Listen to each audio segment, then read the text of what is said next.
Welcome to another Confessions podcast. So while you're enjoying the sins of other people, it's high time, of course, we challenge you to send in yours.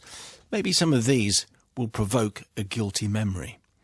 This week's Concise Collection features Fiennes fake fingerprints, a cheeky cheat at Checkpoint Charlie, the tackling of a teenage trickster, and a raggedy row of rank rashers. The answer to your question is, I have no idea why we do this illustration thing. It's just a tradition, okay? It's just the way it happens. So stop questioning it. Anyway, here it all comes. Here's tonight's tale. Then it comes from Philip. Thank you very much indeed. Send in your confession to confessions@bbc.co.uk. Dear brother Simon and your cast of understudies, I seek forgiveness for a sin of impersonation several years ago whilst working at the Royal Shakespeare Theatre in Stratford-upon-Avon. Hence the title of today's confession, which was Barred to the Bone. Did you get that? Yeah. We also had another one, Too Barred to Handle, but I thought Barred to the Bone. Anyway, well done. I spent a good number of years, says Philip, in the green room, serving food and drink to theatre staff as well as to the cast and crew of any production that's taking place across the 3 RSC stages that Stratford has to offer. With each turn of the season, my colleagues and I would see actors come and go as shows ended their run and new companies arrived. As part of a long-standing tradition, the departing actors would leave their mark on the green room in the form of a painted handprint on the wall, accompanied by their signature. In between busy periods at work, we would gaze across the hundreds of prints that stretched the length of the room, picking out the likes of Sir Patrick Stewart, Dame Judi Dench, and countless other notable thespians to tread the boards in Stratford in years gone by. There was always a buzz about the place when one of the theatre's big names spent a season in sleepy Stratford, not least when a touring company starring none other than great British actor and national treasure Ralph Fiennes came to town. Come the final show, the tub of paint came out, and as usual the cast all dipped a hand in and made their impressions. However, it transpired that for whatever reason, Mr. Fiennes had been too busy and left without putting his print on the wall. I'm sure he had a good reason. To me, this seemed too glaring an omission from the Wall of Fame, and I knew what I had to do. I waited until nobody was around. I plunged my own right hand into the tub of paint and pressed it firmly onto the wall. I found space in a suitably prime location right next to the counter. I autographed my work with the most thespian of signatures. It was very elaborate and very cool. I stood back and admired my gift to says here prosperity, but I imagine that was probably posterity, or maybe both. Not only had I reinforced the prestige of the Wall of Fame in the green room, but by falsifying his participation in this tradition, I'd actually done Ralph Fiennes and his reputation a favour. Would you say that's right? Absolutely, Would you say that's yes, right? yeah, Would you say he's done a Debatable. Debatable? Yeah, okay. Well, let's see how things turned out. The following day I came into work eager to see whether it would be noticed, but equally fearful that I'd somehow be rumbled for my impersonation of the great Ralph.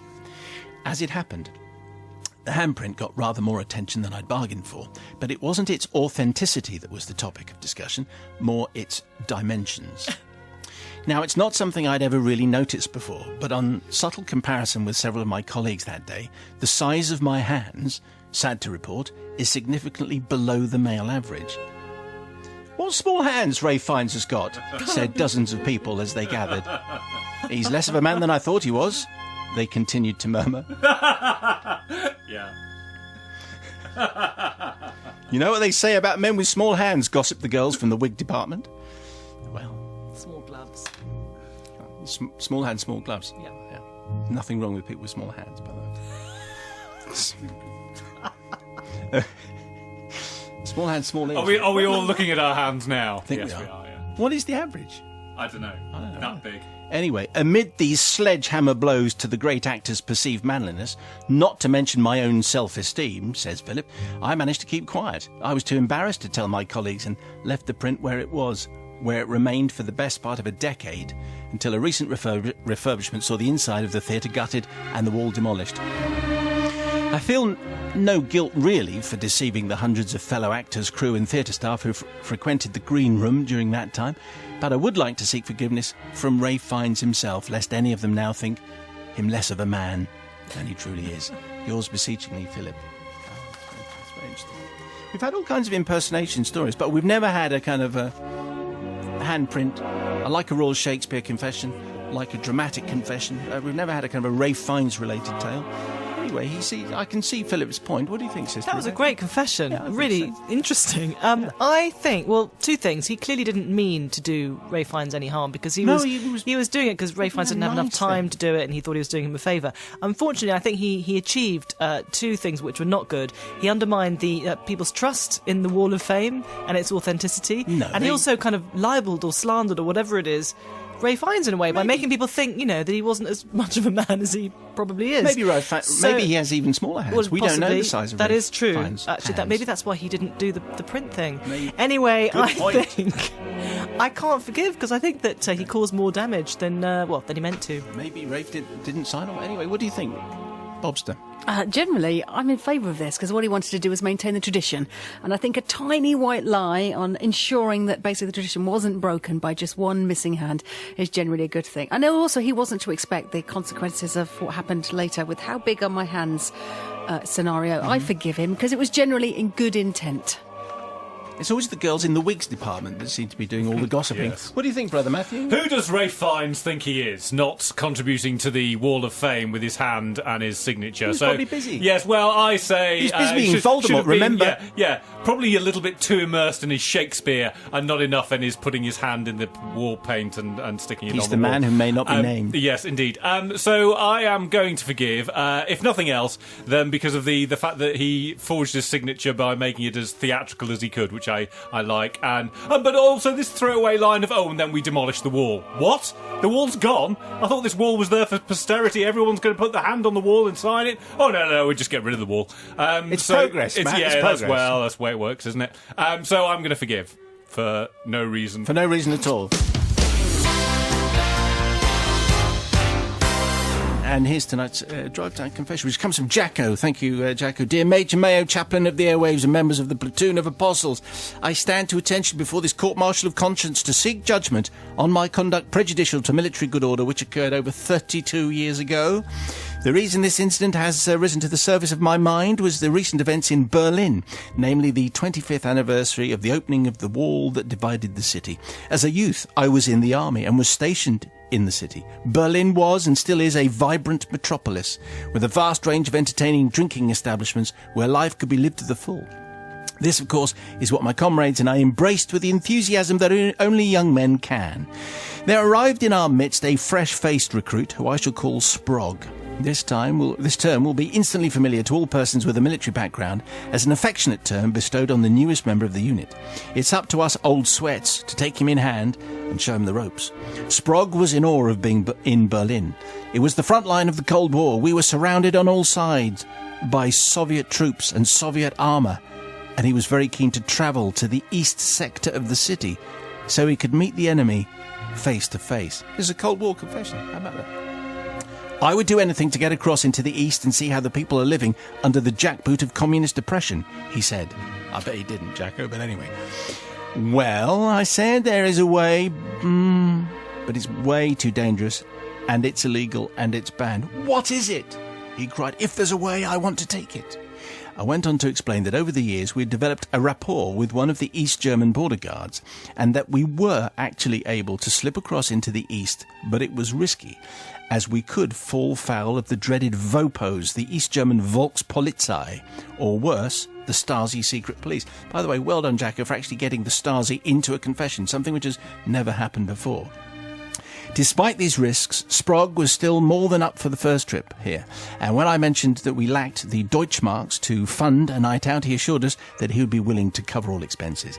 That evening we set out on our mission. Sprog and I were accompanied by my two roommates, Spud and Ginge. They were necessary to make sure all corners of the bar that we were going to were under observation for any sign that our cover had been blown. We approached the border crossing under the cover of the shadows and from a safe distance performed a recce on our objective. There were bright lights, barriers, an observation tower, and it loomed over the sanitized death strip, the border between two parts of the city. And standing watch was the uniformed and peak-capped figure of our tame border guard. Motioning the others to stay under cover, I stepped into the light and, keeping my hands clear of my body, approached the tower. In my best Engländer Soldaten Deutsche, I called up to the menacing figure above me. "Hey, Hans! I called originally, "Ist okay?" Top German, baby. After a brief pause, while Hans checked the far side of the crossing, he called back, "Ja, ist gut." Turning to the others, I clapped my hands and gave a stage whisper, "Go, go, go." Spud and Ginge went into close protection mode and grabbed the bewildered Sprog by the arms, and in a tight group we ran across the border and executed a sharp right wheel into a bar on the other side. Once in the bar, we ensconced ourselves into a far corner and dazzled Sprog with our linguistic capabilities. Bier, eher bitter, and nochmal, which means same again. Well, I hope it does. Otherwise, I'm in trouble. Sprog obeyed the security briefing we'd given him and did not attempt to converse with any of the locals, especially the ones who showed an understanding of English, as these would definitely be Stasi informers, and he was content to observe these poor, oppressed people from the corner of the bar whilst getting the drinks in. Finally, in the early hours of the morning, we left the bar and approached the border with somewhat less military precision than previously. The solitary figure of Hans still guarded the way back, and I called out in what was meant to be fluent German, but came out as fumbled Essex. "All right, mate, can we go across?" The hint of exasperation was not lost in the translation as Hans called back, "Ja, ja, ist gut." That's very good. Is it convincing? As convincing as Hans. Once more we legged it through the gap, but at a critical point disaster struck. Spud tripped and went sprawling in the middle of the death strip, the border right in the middle. Luckily Sprog had not indulged as much as we had, and his military training of never leave a man behind kicked in. He scooped his fallen comrade up and carried him the last few yards to safety. We returned to the barracks in high spirits. Spud, Ginger, myself fell into sleep. Sprog settled down to write a letter to his mum whilst the memory was still fresh.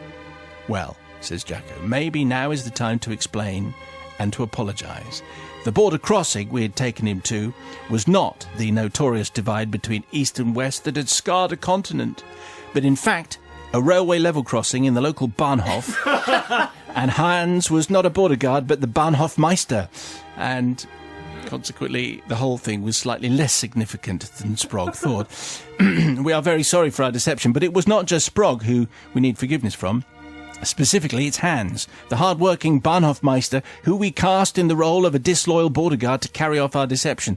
I need to know he was not scarred by the experience of being confronted by the group of mad Englanders whilst carrying out his duties that night. So with your permission, I will salute, turn to the right and fade away with a clear conscience and happy memories," says Jacko. Well, I don't know quite how long Sprog was sort of confused by this for a while. Anyway, maybe he's just finding out that he didn't make that dangerous excursion into communist oppression. What do you think, Sister He's a bit Rebecca? gullible, isn't he? Does he really think that they would risk their lives to go to a bar Sounds like it. across the other side of the wall? So I think really, it's his problem for believing that they were doing that. And I think Hans, the Bahnhofmeister, probably didn't know any different, did he? He didn't know that they were pretending he was a guard. No. So I think that it was quite a funny practical joke, and I'm going to forgive you. Bobby from the Priory. It's the perfect one, isn't it? It's the perfect setup because no one was really hurt. I think actually Hans probably had shares in the bar. So he was quite happy to get as many people in there as possible. Yeah, I think no harm done, all good fun, great heist. It all made sense from Hans's point of view when you think about it, because they were saying, is it okay to cross? And he was checking to see both ways from the train's point of view. Consider that, Brother Matthew. Yes, well, here's the thing, is that Sprog will have spent the intervening years regaling everyone with his story about how he once crossed the border crossing into East Germany and say, "Oh yes, sit back and enjoy my story of daring do." Was it actually just a level crossing, Sprog? No, it wasn't. It was the crossing into one of the most dangerous places in the world. So I am going to forgive, just because Sprog's been living off that story for ages. Here we go with tonight's story. It's Amanda who sent in tonight's confession. Thank you, Amanda, dear Simon and the team. My confession goes back to when my son was in the throes of teenager Kevindom, which one fact alone should qualify me for automatic forgiveness regardless of the extent of my crime. Already sympathetic parents go, yeah, whatever it is, I'm going to say this. It was like having a youthful but particularly spectacularly grumpy Victor Meldrew in the house. Everything was greeted with a mixture of disdain and disbelief in equal measure, accompanied by tiresome and lengthy arguments from noon, when he got up, to night. Eventually, I formed my own guerrilla tactics to restore some peace. I would get him out of the house on every and any possible excuse. Visit to Granny on Saturday, invite from friends on Sunday. There was no invitation I did not accept and engineer in the first place. Peace and harmony for a few precious hours.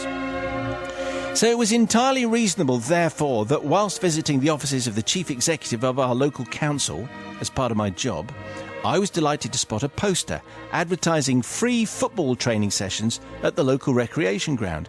I did not have time to scan it entirely, but was able to note the time and place and the fact that it was free, and so that Wednesday evening dragged my unwilling son to his first football session. Well, we soon spotted two sporty figures in official blue tracksuits marshalling a group of rather sulky-looking teenagers.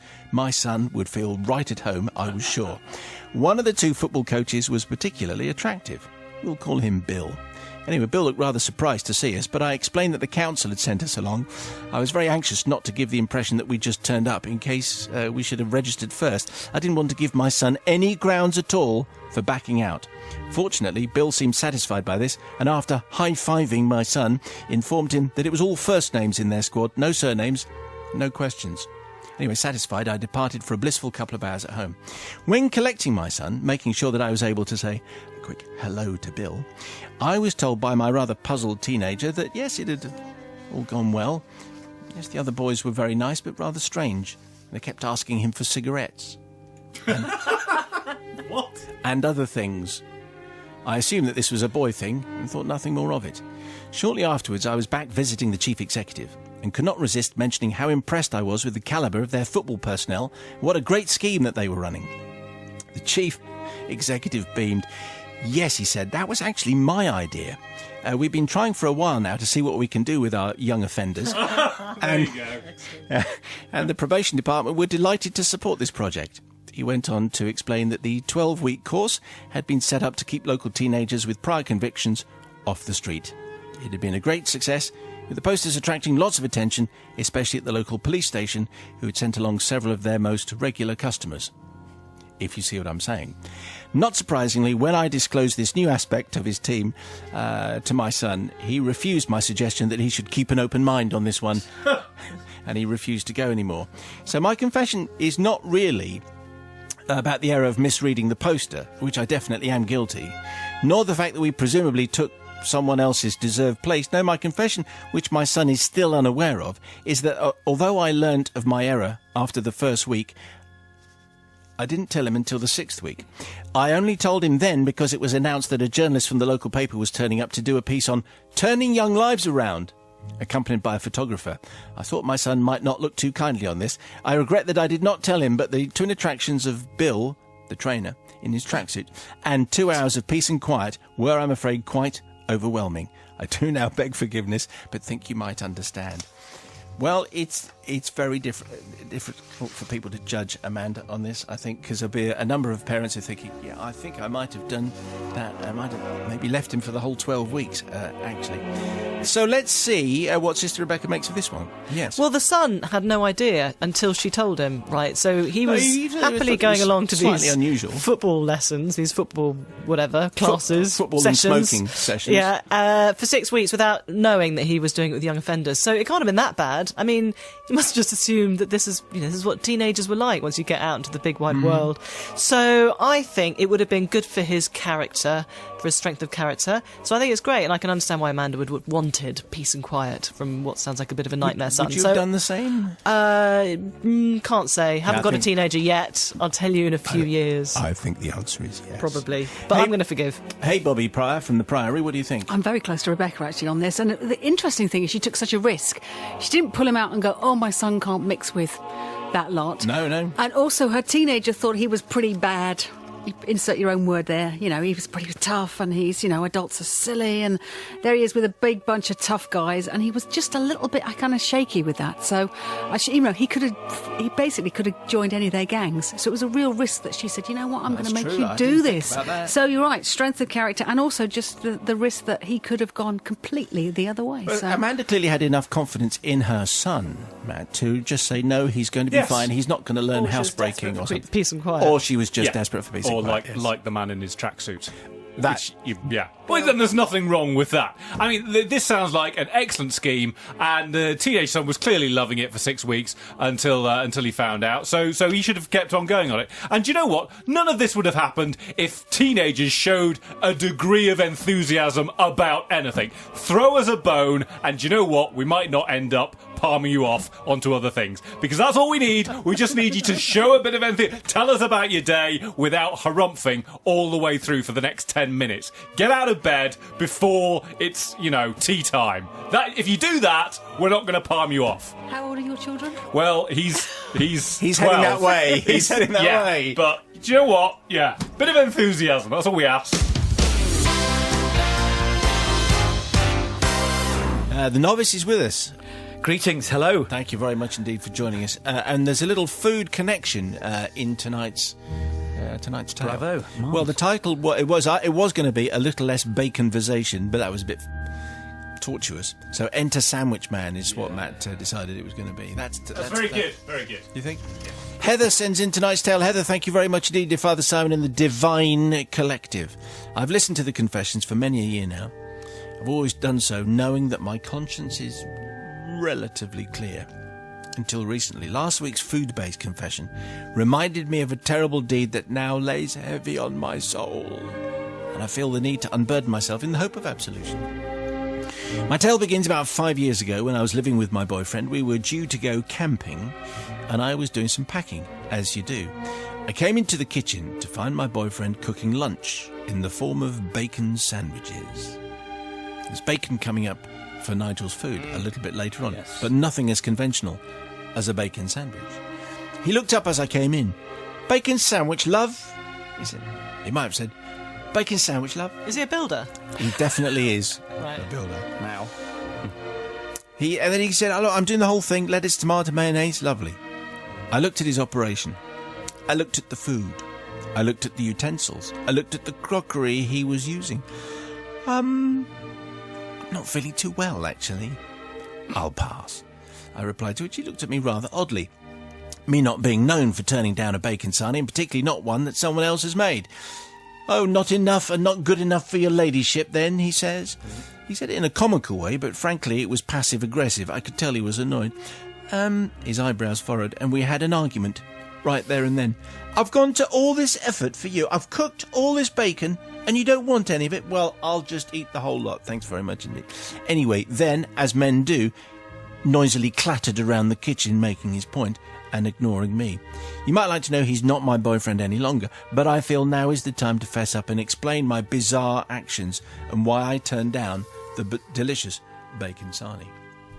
As I said, I was packing for our camping trip, and just before going on holiday, I thought it best to give my coat a wash beforehand, it being the one that I wore around the stable yard, and so being a little less than pristine. I emptied out all the pockets first, evicting the usual array of used paper handkerchiefs, animal treats, bits of string, old gloves, and on this occasion, a rather grubby pair of scissors.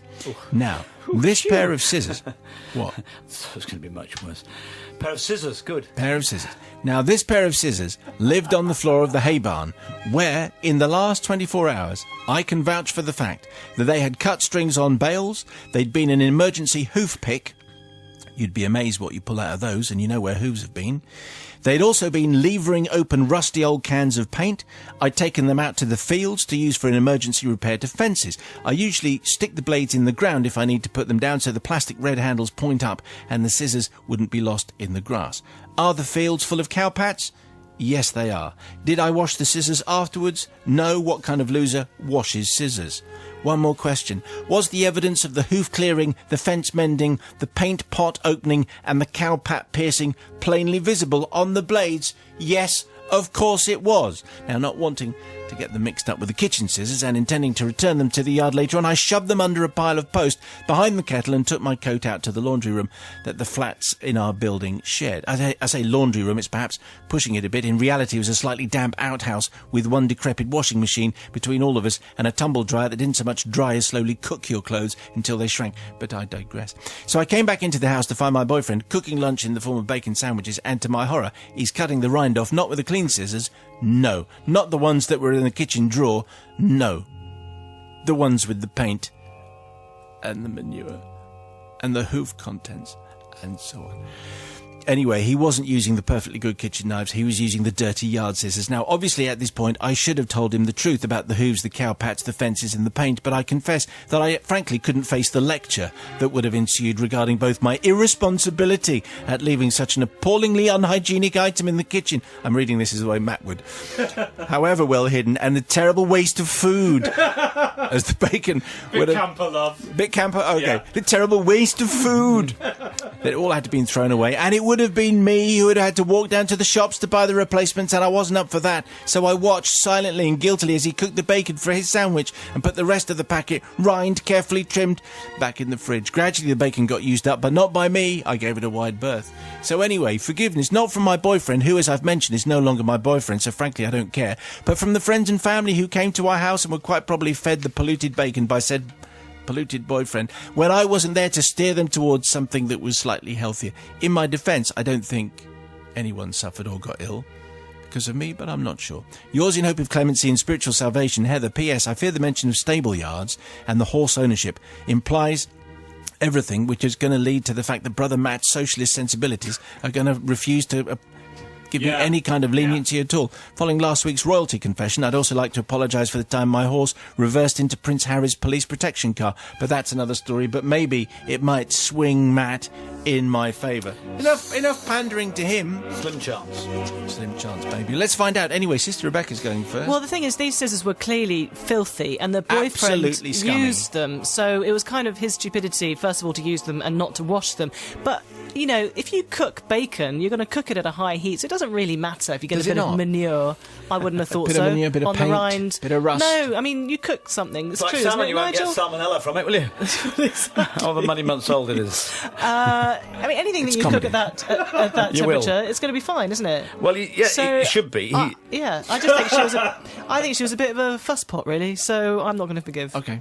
A couple of great quotes. What kind of loser washes scissors? Yes, in the kitchen. Yeah, in the kitchen, heaven forbid. But also, these were yard scissors, weren't they, in the stable. I fully understand that.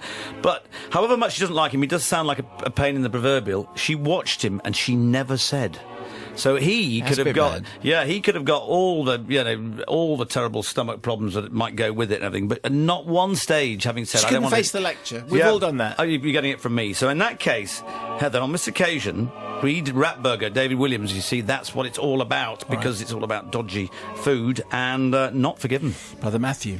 Well, her and her dirty yard scissors. I am going to say, look, I mean, he made the bacon sandwiches, and it turns out no one died and no one got ill. So guess what, Heather? You lose, because you didn't eat the bacon sandwiches, and it turned out everything was fine. So for that reason alone, I am going to not forgive.